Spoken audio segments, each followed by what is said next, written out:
Days off. I worked 16 hours yesterday.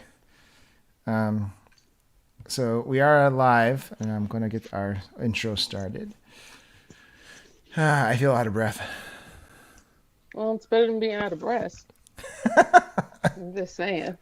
Well, that happened many decades ago. Oh, okay. Well, Now you've got me so fambloozled I can't know where I'm going. it's okay. It's our show. You, honey. Don't blame us. Aim that way. And Dr. Kevin with that swanky, sweet suede shoulder thing he's got on over there. That's like, whoa, that's even a little hot for me. In a world of divisiveness, we bring you diversity. In a world of hate, we bring you love. In a world of fear, we inspire you to live. And now, laughing, loving, and alive with your hosts Rain Thomas, Elmer J. Howard, and Dr. Kevin.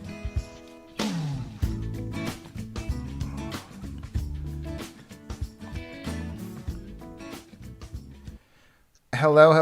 I am Usain Bolt. Oh, really? You definitely are. I love that. And I am the greatest of all time, Muhammad Ali. Muhammad, you've been here a few times. I think we need to get you a new gig. You know what? We just keep going until we go because he had a lot of little anecdotes. Which one of my favorite was always how he was so fast that he would turn off the light and be in bed before it was dark. That's like one of my favorites. Okay, so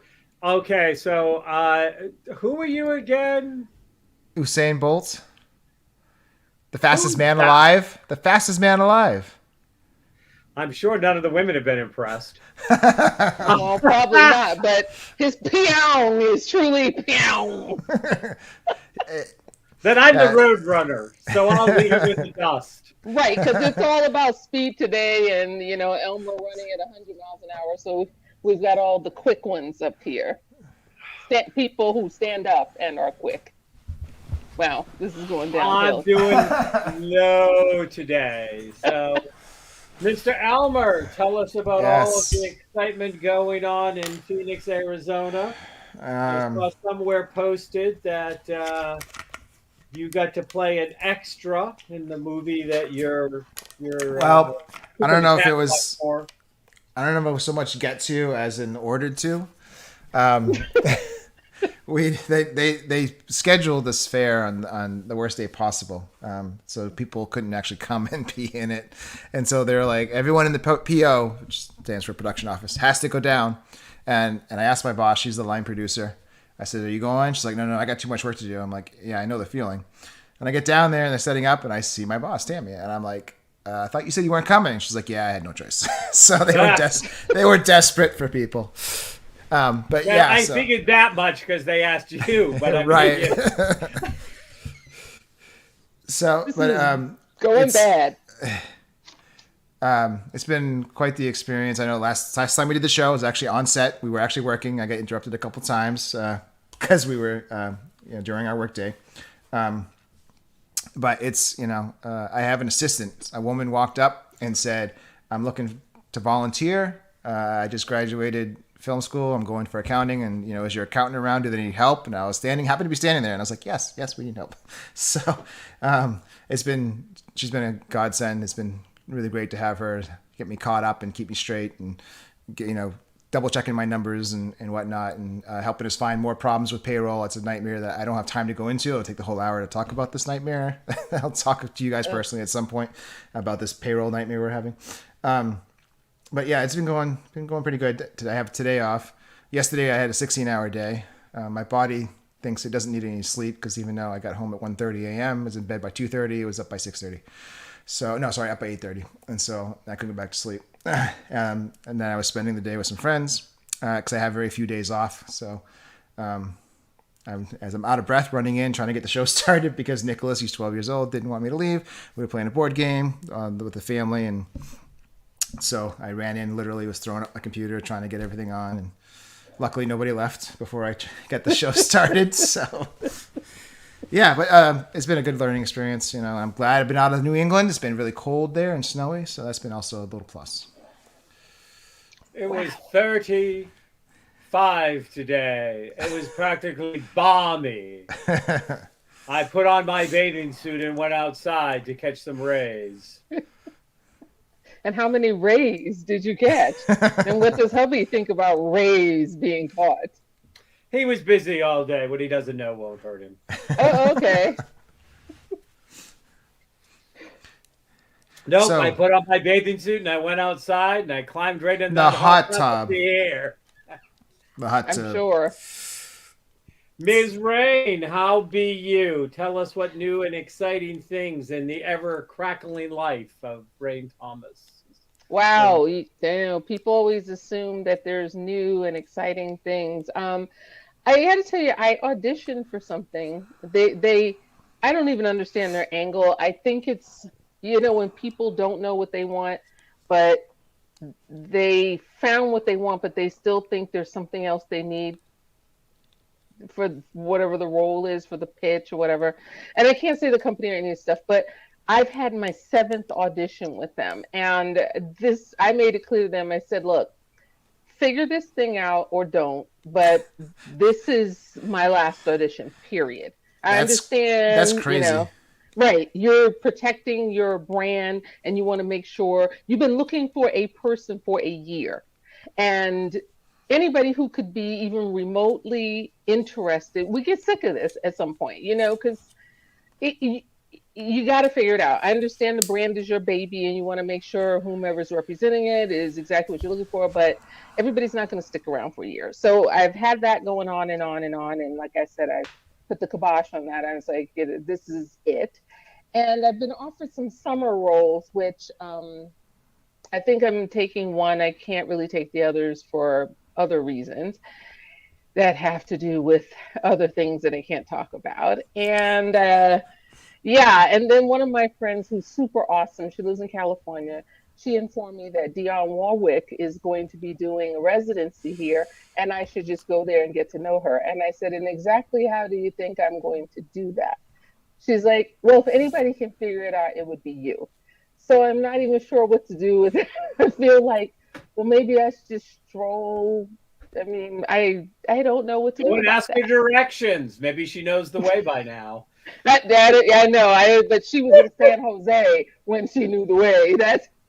And then the other thing is, did you see the Excel spreadsheet that Elmer gave me to put people's names on it? The font is like -7. It doesn't look that way to me. It looks. Yeah, I can't do anything in there. Oh my God. It's like micro. I will increase it to 80-year-old eyes right now.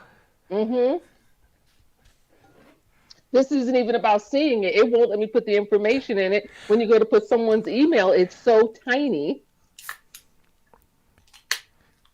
It's the same size. No, it's not. I sent you a screenshot. But it says Arial. I know, but 2022 is Arial 12. 2021 is Arial 12. It's the same size as the last year's that we had up there. Or the year before. I think, with all your track record with technology and stuff, I don't think it might not be you, but I think it might be your technology. I doubt it because I updated it and I had other people send me Excel spreadsheets for 2022, and yours was the only one that came in at the size of pepper grain. But it's the same Excel sheet. I just added a tab. Like, it's not even a different Excel sheet. Yeah, I know it was the cells from the year before too, which was consistent with last year's. I don't know what's going on, but you can't. I mean, it's tiny. Oh, there. Welcome to Laughing, Loving, and Alive's back office. Yes, back office, and we mean that literally and figuratively. Yes. This sounds like it would be a great conversation to have off air. Well, people need to know that they're coming on and we care, right, Elmer? Right. Yes'm. So what's tonight's topic, Dr. Kevin? How's your life? What have you got going on besides hot tubs and G-strings in the hot tubs? Why would I put that much on?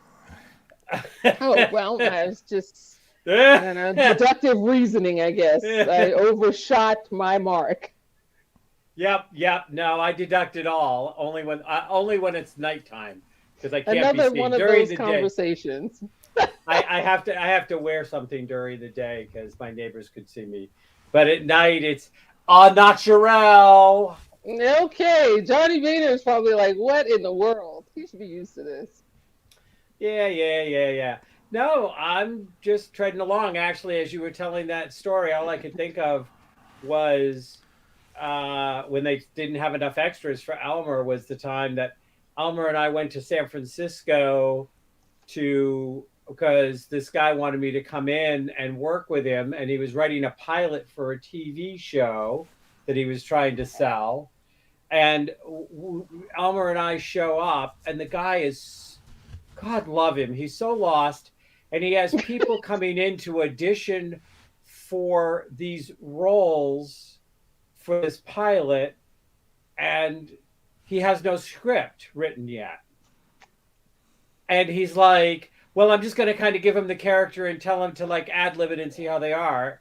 And he's trying to set up so that he can film them to see what they look on film. So Elmer goes and helps to get everything set up because he's completely clueless. We went to San Francisco to do this because that's where it was all supposed to happen.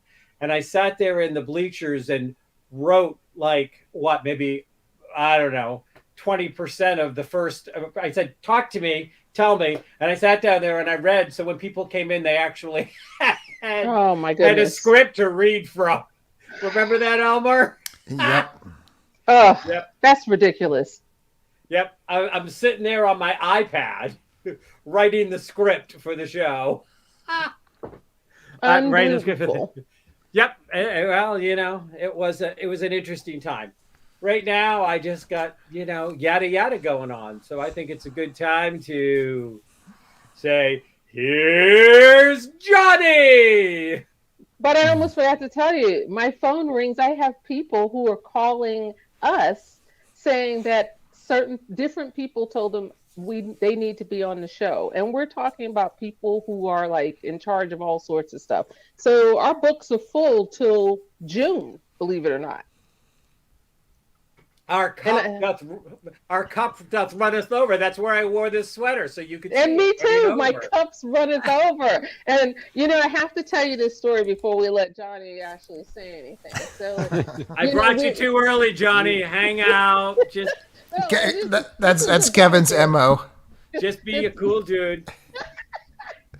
Well, we do the loose mood up in the corner. Go ahead. What else do you have to tell us, Rain?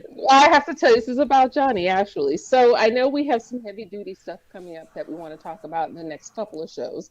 And I thought I saw Johnny on some bit, and I laughed, and I said, oh, yeah, let's bring him back to kick off, be our first official guest of 2022, kick it off with humor. People liked him. We got some good feedback.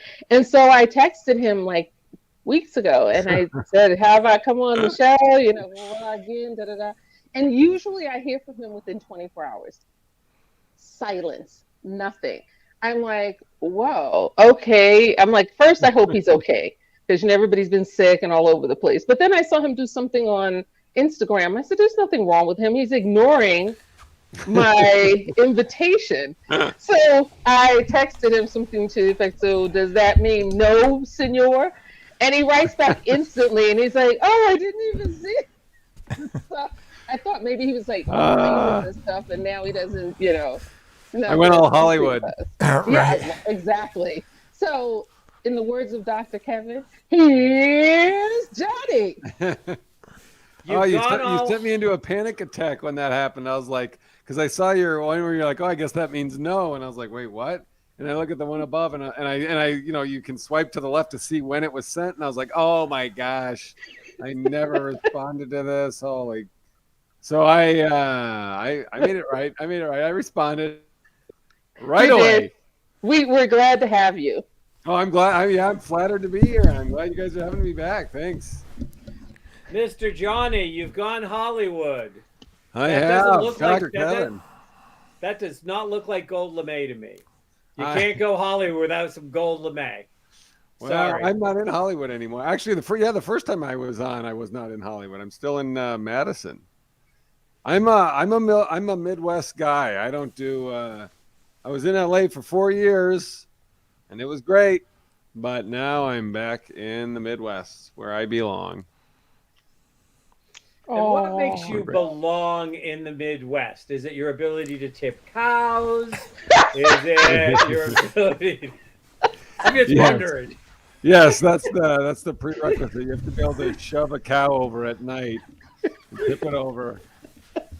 I don't know. I don't know. I like walking around. I like driving around and knowing that every single person I see is not also trying to be, a comedian or an actor or a writer or whatever I'm trying to. It's nice to. I feel more special. That's what it is. I feel more special.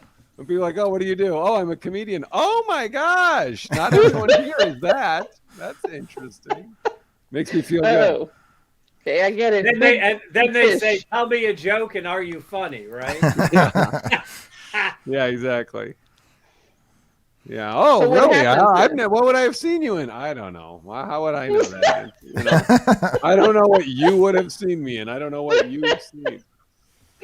Oh, I get it. Yeah, definitely. I love that. But there are people who do know you because after we had our show with you before, people were like, oh, I love that guy. When is he coming to California? Or when is he coming? I'm thinking, instead of asking me, how about go on his site and ask him, which is what I said, because I have no idea. I'm not the booking agent. Right. And I'm sorry if I'm a little thrown. It's just this sexy Elmer spread up top that I can't just unsee right now.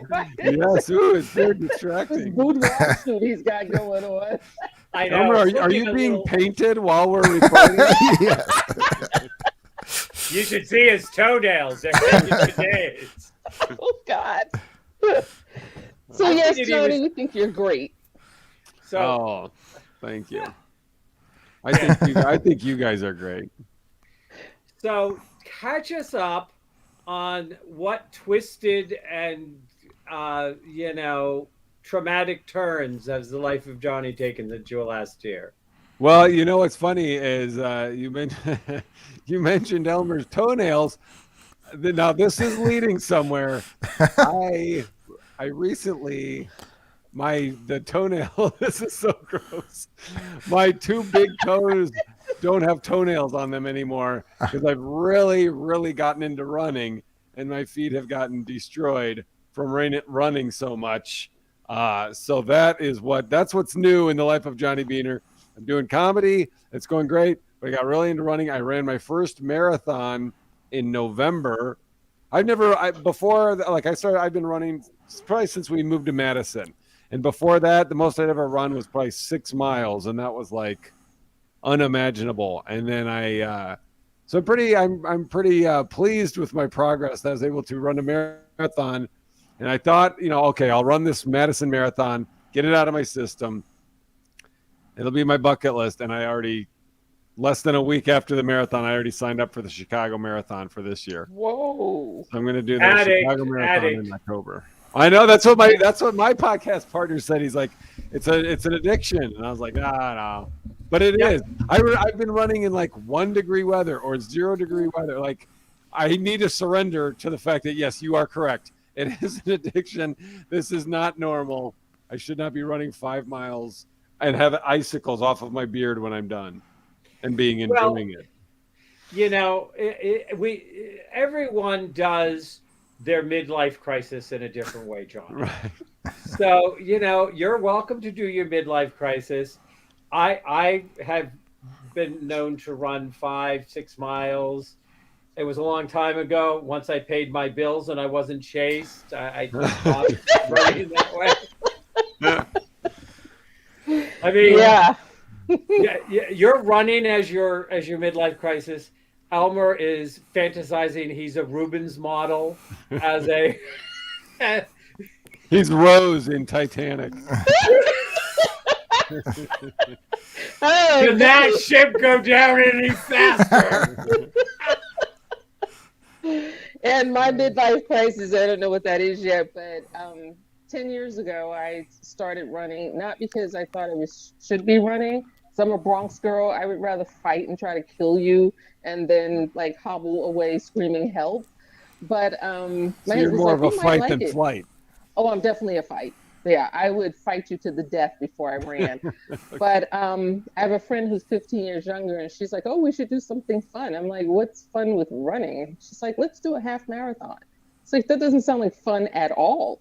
And I had nothing else to do. I mean, I was diagnosed with rheumatoid arthritis with the cancer pill that they gave me because I'm a survivor. I don't know if you know that, but this pill I took put me in rheumatoid arthritis. So I had Achilles wouldn't, I mean, it was pain, it was all sorts of stuff. So I just kept moving, body in motion stays in motion. And so we did the half marathon in Temecula, and it was all uphill, which I didn't care. I mean, I'm kind of short, so it was easy. But I'm not So you addicted. did the I mean, half marathon? yeah, I did the half marathon. I Good understand for the you. toenail thing. Yeah, I understand the toenails leaving your foot. They were like in my sock. I had to like mourn them Yeah. before that whole thing happened. But I'm not addicted. I still go out and run. I don't care what the temperature is unless it's hot because I don't like it over 75 degrees. But Yeah. I run just to have my own personal mental space. But Yeah, it's a great time to yeah, just be on your own and yeah, meditate, be in right. your own head. It's great. I love it. Yeah, yeah, and I I'm go thinking how I'm through. becoming an amputated foot toe girl nail or whatever's going on. So Right. yeah, kudos to you for that marathon. Well, thank Never, you. Thank you. never done a marathon. I think I mean, I remember doing a 27-mile walk for charity, but I never did a marathon. But I've had times when I've done running, and this is not one of these times. Probably about a year ago, I got back into running for a little bit. Um, but it's really interesting. I get drawn to running when I'm in really beautiful places. Mhm. I spent several weeks over in Mallorca, um, on the Mediterranean, and there was this place that I was staying, and I would get up every morning. I mean, I stayed at a friend's place, and I'd get up every morning and I'd do like, and it wasn't an Olympic sized pool, but I'd do like 100 laps, and then I would run 5 miles, and it was all in this beautiful, beautiful, like vineyard hills, Oh, like wow. all the houses and stuff were like 5, 6, 700 years old and stuff like that. Mhm. So I find that if I find a place that I love to be out in nature, Yeah. it calls to me. And if I'm Oh, yeah. living someplace where I don't, I'm like running on the pavement by the cigarette butts and Mhm. the empty Diet Coke bottles. No, I Yeah, it totally doesn't get do it that. for me. Yeah. Yeah. Oh, I get it. Like I've kind of exhausted all my runs here. I've done them all Mhm. so many times around my house, around this area. So when I go visit places or I'm on the road, I love running because that just miles go by so much faster because you're looking around and Mhm. it's scenery you haven't seen and it just goes by Mhm. a lot quicker. It's nice. Yep, Yeah. absolutely. So, besides the fact that you are now a toenailless freak, Right. tell Yes. us tell us where else have you been flying your freak flag, and what's been going on? Uh, I've been, let's see. I've been fortunate to do some close gigs. I did the Milwaukee Laughing Tap 2 weeks Mhm. ago. And then this last weekend, I did the Comedy on State, the Madison Comedy Club right here where I got my sweatshirt. And both great clubs. I've been going, the Laughing Tap's new and they're doing great owners. And Madison, I mean, that's like, I consider my home club because I've been doing it since I started comedy when I started in Milwaukee, and I mean, it is one of the best clubs in the country, and it was just so fun to be back there and do that. And I have a bunch of, I've been doing corporate stuff, private stuff through, whatever the different websites where they independently book you, and just trying to stay busy as I can, taking care of How my has kids and doing comedy. how has the pandemic changed anything about your comedy? I know it has definitely changed the venue, like how to get your comedy out changed. But did the Yeah. pandemic itself actually do anything to shift? Did you create comedy around it?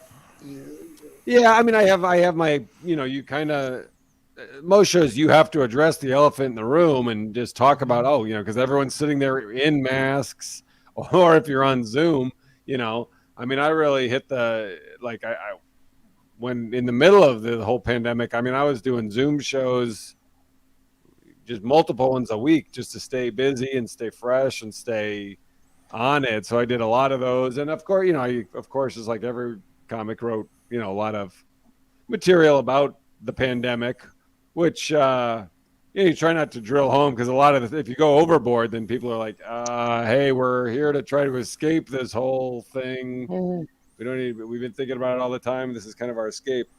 But so I'll address it. But yeah, I'm trying to. I mean, I'm just kind of to do my new material about my family and act, and some of it discusses COVID, but I kind of feel like we're on our way, or at least I am kind of on my way back to a normal act where it's nice not doing Zoom stand-up shows. Yeah. I mean, those are great for what they are, but it's just so refreshing to be in front of a live audience. Well, the nice thing about Zoom stand-up shows is you can put a laugh track in, and if you do it right, everybody thinks everybody else is clapping, so then they feel like they should clap. So, You really got to time that right, because if you start clapping in the middle of your setup, people are like, wait, that's a little fishy. Yeah. You get a Milli Vanilli, it starts skipping. You have to have the button that. So as soon as you are coming to the end of the joke and you hit the punchline, you hit the button. It's all the time you think. Yeah, you just need to tech people.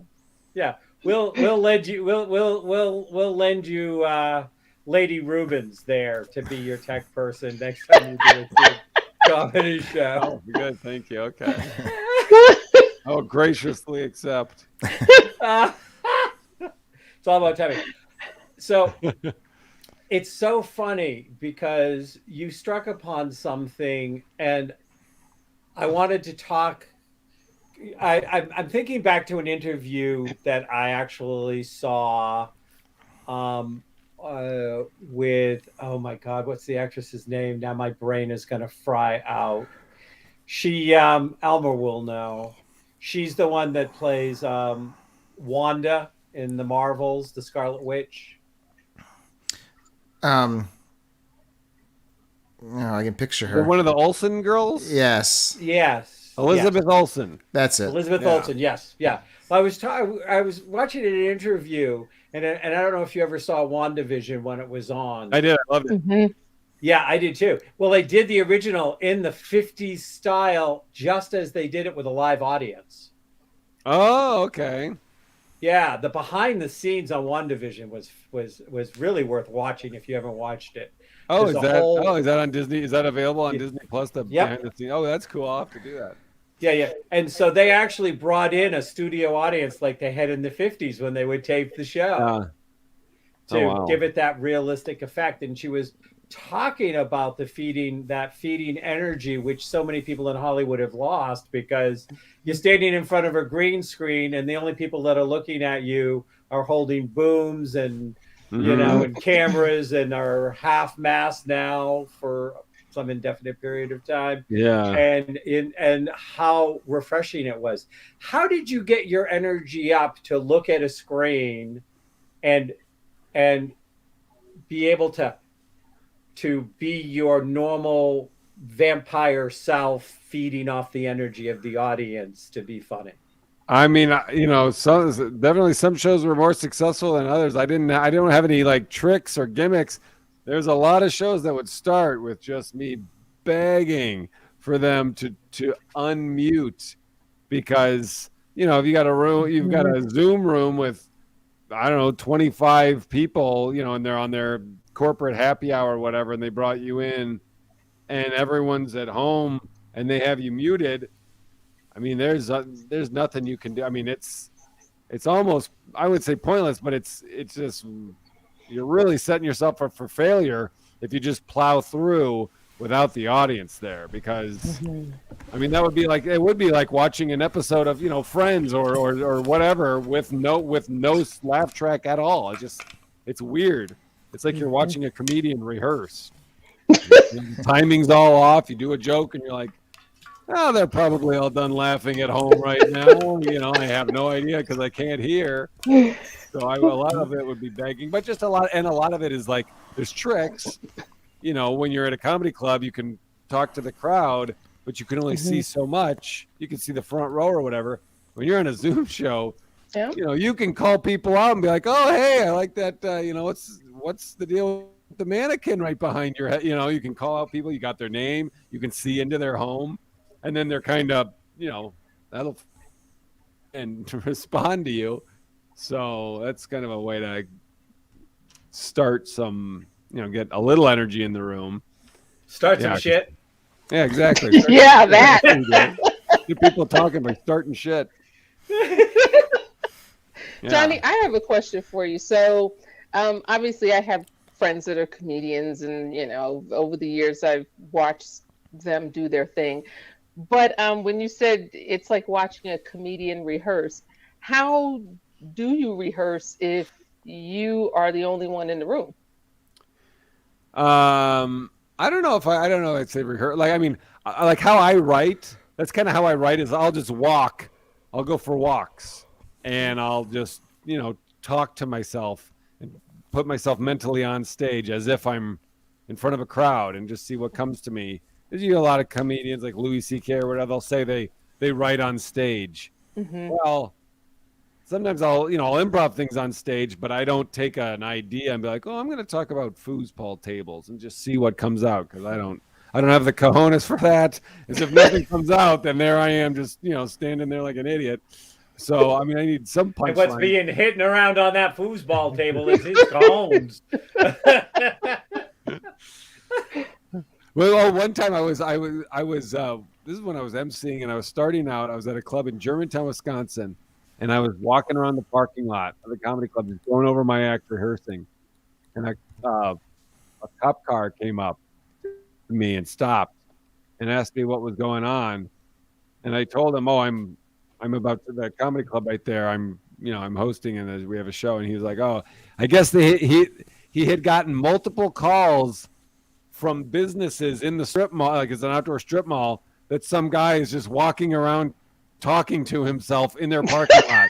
And so multiple companies called the police and they sent someone out because I was just walking around rehearsing my act, and I just must have looked like a lunatic.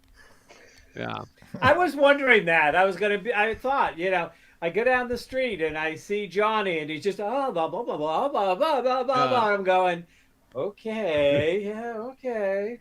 Well, now that we're in the age of earbuds, that alleviates that problem. You just put those in and you can act like a lunatic all you want. People are like, oh, he's listening to music or he's on the phone, whatever. But not at that time. Yeah, but see, that's what you get for being that Midwestern boy. You could have been doing that in New York City and no one ever would have called you. That's true.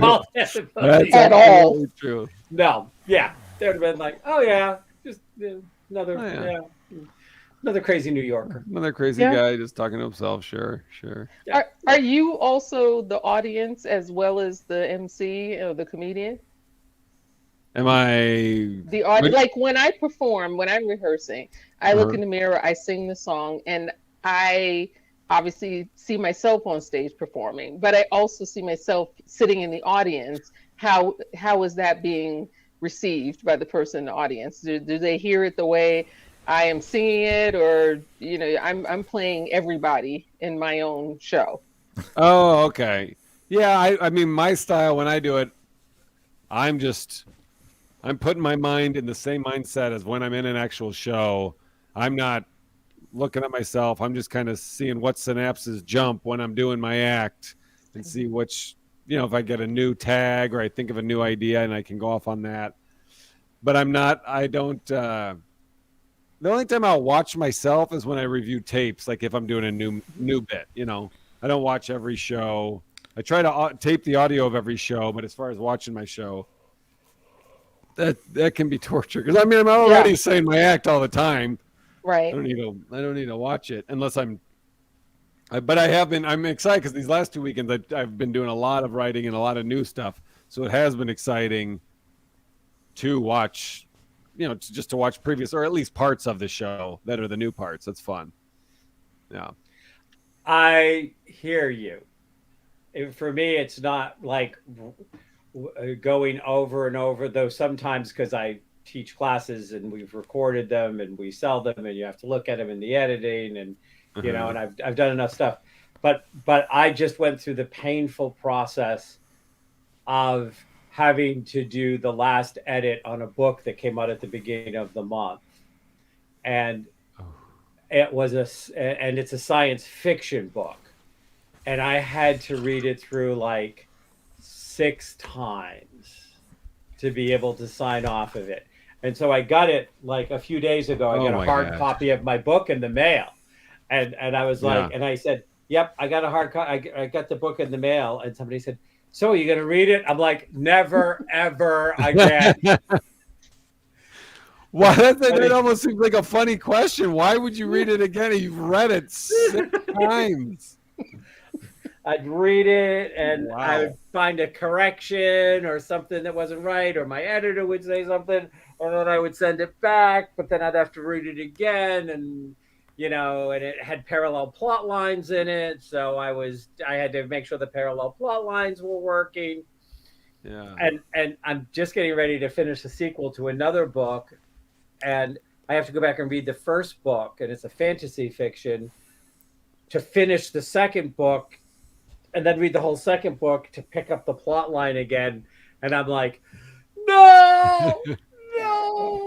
Well, and these are books you wrote? Yeah. Oh, wow. What are they called? One is called X equals Conspiracy. Okay. And one is called The Paradox. Prophecies is the series. And the first book is called Invitation. So that's the fantasy fiction. Then X equals Conspiracy is the science fiction. So, but I'm like, so I understand about why would I watch the tapes? Yeah. But people ask those because I think they think those are intelligent questions. Yeah. I do the national anthem I've done it for a lot of years. People call me to do it for events or, teams and whatever. And it never fails. I have never, ever, ever had a performance where right before I'm going up, and I take myself off to the side, which if I see somebody alone and there's groups everywhere, I would never approach that person. I would assume they're concentrating, or it never fails. One person walks up to me and they ask one of 3 questions. 1, oh my God, aren't you nervous? 2, what if you forget the words? And 3, oh, I couldn't be you because I don't think I could do it. Why are you over here? Like, that's always my response. I'm trying to, center myself. You see, I'm getting ready to go up to the stage. And those are the questions that you think you should walk over it and ask someone who's getting ready to do the national anthem. Like, what if you forget the words? That's brilliant, isn't it? So, John, so how do you handle heckling, Johnny, during the show? Well, I mean, it doesn't. My act doesn't really lend itself to. It doesn't really pull it out of people. But I mean, obviously, I've had it, and it's. I mean, people, if you give them enough rope, they'll hang themselves. Mm-hmm. You just got to let them talk, ask them simple, easy questions, and they will eventually say something stupid. And all you have to do is repeat what they said, and then everyone laughs at them, and they feel dumb. It's very. I mean, it's about confidence. That's the thing. When you're newer, people heckle you, you get shaken because there's all this pressure. But after you've been doing it forever, you're just like, okay, wait, what are you saying? And you just let them rattle until they make an idiot of themselves. Yeah. I think. Go ahead. Ray. No, go ahead, Dr. Kevin. No, I was going to say, I am remembering my all-time ever favorite heckling story, but I think I've shared it with you guys before. The Ethel Merman one.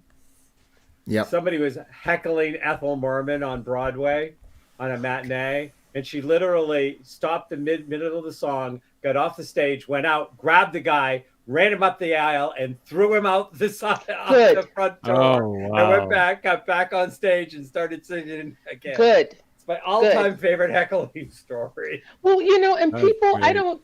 If you want to be an entertainer, then go be an entertainer. But don't be disrespectful to those of us that get up there to entertain. Because I mean, even as a vocalist, nothing pisses me off more than you have a full house and there's a person sitting in the front like this. Oh yeah. I go after them hook, line, and sinker. And the band used to say they're going to have to carry a gun because of the stuff I would say to people. We had. What do you mean you go after them? What do you do? Oh, because you're not going to sit there like this in the front. Why are you even here, right? Yeah. So they have this guy and his wife, and it's usually the woman who's really like pissy. And so we're performing, and the band's amazing, right? And so after like the fourth song, I said, hey, sir, is that your wife? And he's like, it's my girlfriend. I said, she doesn't look like she's having a good time. And so he just kind of looked at her, and she just kind of like glared at me, with the eye rolling. I said, so are you not having a good time? I said, is it me? Do you not think that I'm talented? Because I can come sit there with him, and then you can come up here and entertain us. And the band has that like, oh, here we go, right? So everybody laughed. She didn't laugh. Got back, did a couple other songs, and I went down again. I said, wow. I said, you really aren't. I said, why would you sit in the front if you weren't going to enjoy the show? I said, it can't be me. I said, you can't think that I have a thing for him, because if I had a thing for him, you couldn't stop me because I'm the star of the show. I mean, I just kept going. Yeah. And eventually she got up and she left and he stayed. But I get those people, and I don't understand. I've never been to a show and I've never done that to anybody, even if I thought the show was horrible. I've never done that to anybody. It's so disrespectful. Yeah, I mean, I it's funny. I was just talking about this with my buddy on our podcast about how, because people got kicked out of the show in Milwaukee, and like people get kicked out, especially comedy clubs. It happens so often, I mean, not every show, but I mean, just in general, people are getting kicked out of comedy clubs. And like, if you really think about it, and I put myself in their shoes, I'm like, I would be mortified to be removed from a place as an adult for just being unruly. And, how do you even explain that? I mean, it's just embarrassing. It's lunacy. There is an assumption there that I'm going to call you on. Yes. I mean, yes. People are like, oh, I thought that's how it works. It's a comedy club. And they're No. Okay. I'm calling you on an assumption because the body is old, that the person that is running it is an adult. Don't ever make that mistake. That's true. You have good call. Good call. You for sure. Get, and you get people, and I'm wondering, but you get people, and during the pandemic when they were still doing some kind of limited interactions, so many people were looking for places to take their frustration out, and people that are performing are, a target. They're a target. It's a way to lower their frustration. They're I've spoken at some stuff, and I've had people, and I'll be like, oh, honey, I'm sorry you're having such a bad day. I don't want to share it with you, baby, but I'm sad you're having a bad day. Yeah. Because I ain't. Sometimes there's just nothing you can do. You just gotta wait it out or whatever. Yeah, kind of like Elmer in that Harlequin shoot. Grab him by the arm and run him out the door. This is like Elmer laying there in that Harlequin novel shoot that he's doing right now. It's so perfect. It's calming to me. It's making me relaxed. I'm in a bedroom, and I am. We can see that part. Yeah, the only thing that's got more brass than that bed is me. Johnny, this is where you come in. I just want to see where this goes. I don't. That's why I want you to come in. You're talking about running again. Switching gears. Now, no change in the subject. That's all right. You can catch 20 winks. Nobody will notice, Elmer. We just need you to wake up to end the show. Yeah, I'll just just put a timer. We'll just put a timer. Just set an alarm. So, have you ever had anybody fall asleep, Johnny, while you were on stage? Oh yeah, and yes, I have, and I will point it out because it's if it's like the late show on a Friday night, they've been up since 7 or 6:30 at work, and they got they go to a comedy show, they're drunk, and they pass out. I mean, I don't take it personally because whatever. I'm not. That's there's most of the room awake and laughing, and generally that doesn't happen. So when it does happen, I just think it's entertaining, and if I can do it subtly without waking them up, I will point it out because it is hilarious. Because people love to see, that person fell asleep in public at a live performance. So that's always. It's not something you want to have happen at your shows, but when it does. You gotta make lemons out of lemonade, or lemonade out of lemons, I guess.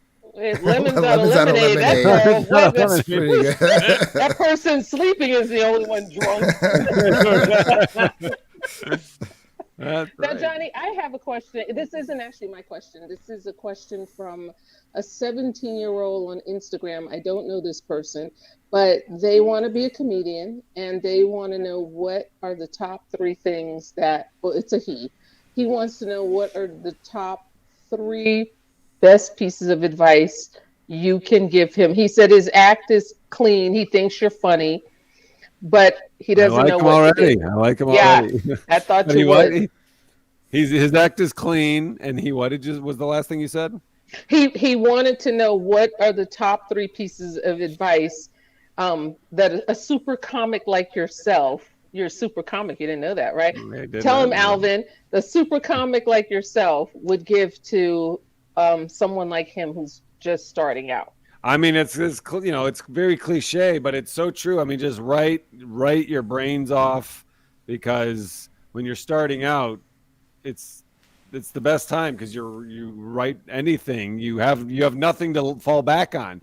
Once you've been doing it a while, it's easy to get lazy because you have an act. And you have to force yourself to try. But when you're starting out, just try everything. Just write. That's the main thing, is just write. Get on stage and perform as much as you possibly can. Like, the important thing is to not, I don't know how to word it, but like, not worry about the end game, like the goal. Just do what if you want to be a comedian, just be a comedian. Don't be like, well, how do I get on?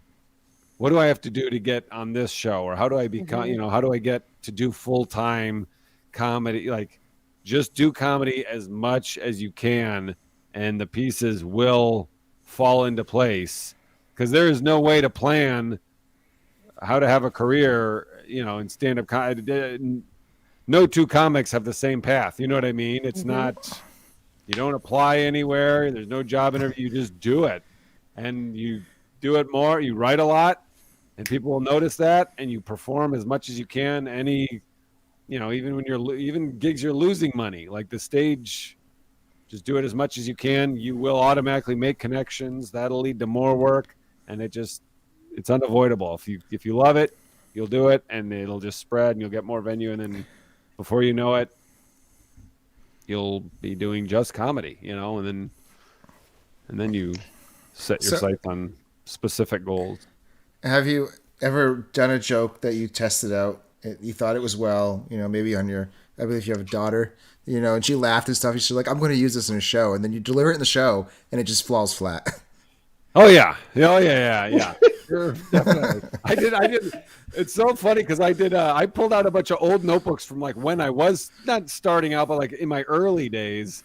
And me and on our podcast, we would just tell old jokes that we did to just see how, bad they were or funny. And there was a lot of jokes that I think are really funny that I stopped doing.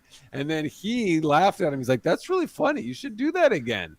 And so I tried doing it. I would do the jokes again. And I'm like, well, there's a reason this isn't an old joke that's not still being done. I mean, one of the jokes was, what was it? It's so corny.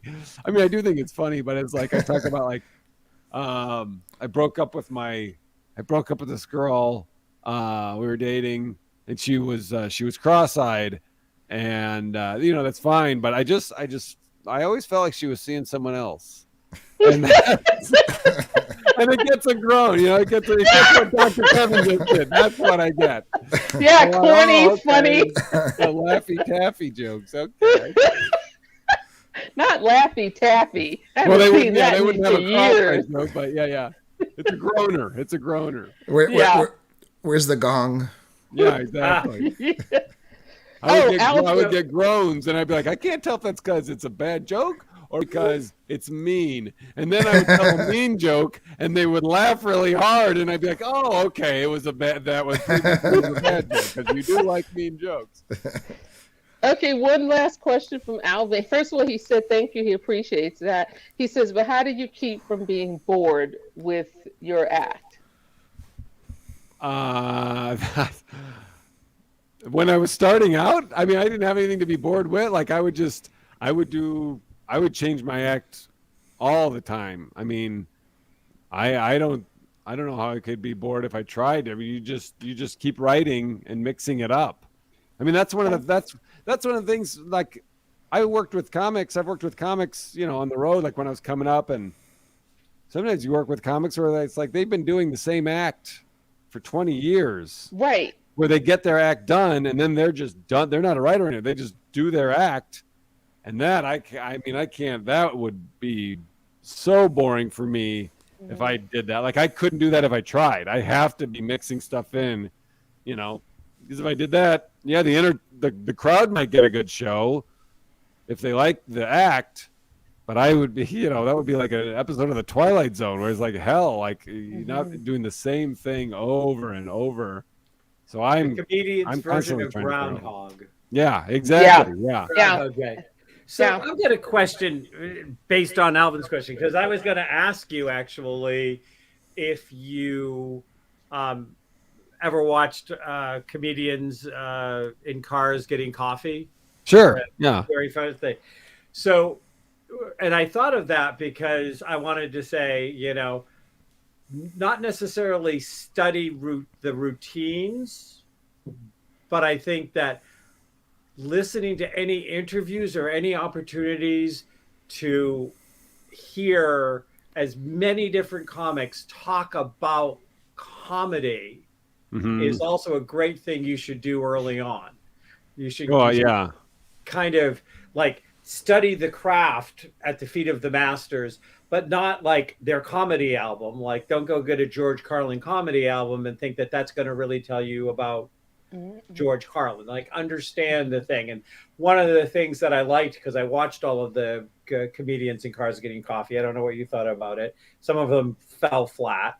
There was a couple of times that the comedians weren't funny if they weren't on stage, and Jerry was lost. It was always fun to see. Yeah, even if it's not funny, it is interesting. It's always interesting. Yeah, but just some of the, seeing the whole Carl Reiner and Mel Brooks, that they were having dinner and he was there. I mean, like, there's a rich history, and sometimes if you're really young, you don't always like take into history, and that would be one of the things I would throw out. Yeah. Oh, I totally agree. I love like any like stuff like that, and there's another, like, I love just listening to comics talk about comedy. It's just so, I just get excited. There's a thing called I think it's called Talking Funny, and it was an HBO One thing they just filmed. It's Seinfeld, Chris Rock, Ricky Gervais, and Louis C.K.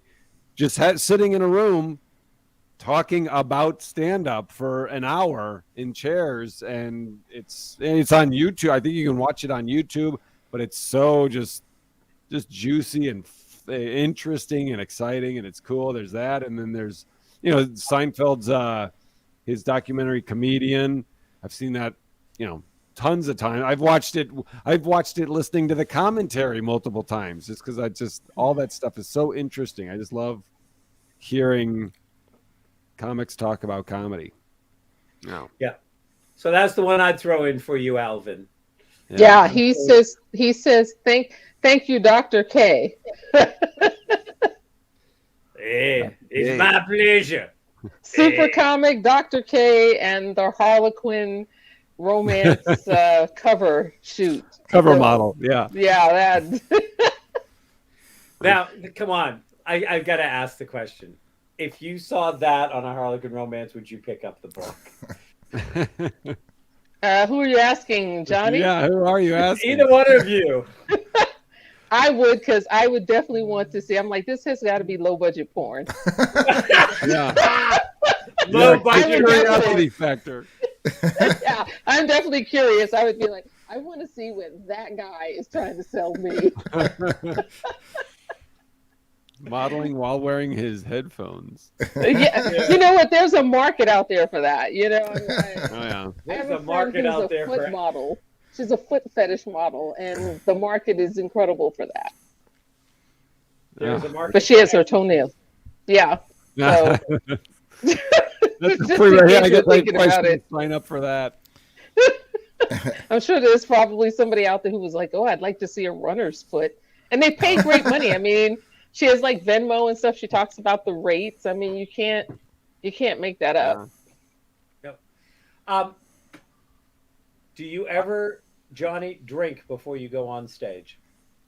No, I usually don't drink beforehand. Sometimes I don't usually drink afterwards. Sometimes I will. Like this weekend I did because I was, it's local, close to home club. So I like to hang out and relax and have fun. But like on the road, I don't know. I don't do it too much. But I usually don't do anything before the show just because I have done it before where I'm like, oh, I'm just going to be, this will make me loose. It'll make me more loose and have fun. And then I find, no, it just kind of makes me stutter and forget what. So I don't really, That's jacked up show. Yeah. I mean, and I'm not saying drunk. I'm saying just like it doesn't make me looser. It just makes me less, more clumsy. So I'd rather be sharp. Yeah. Yeah. Less sharp. Yeah. Unless you're doing your impersonation of Foster Brooks. Right. Yeah. Then I would put down quite a few. There's never a dull moment in this show. I can tell you that. How are we doing on time, guys? We got 2 minutes and 30 seconds left. Dr. Kevin, go for it. So your podcast is you and another comedian.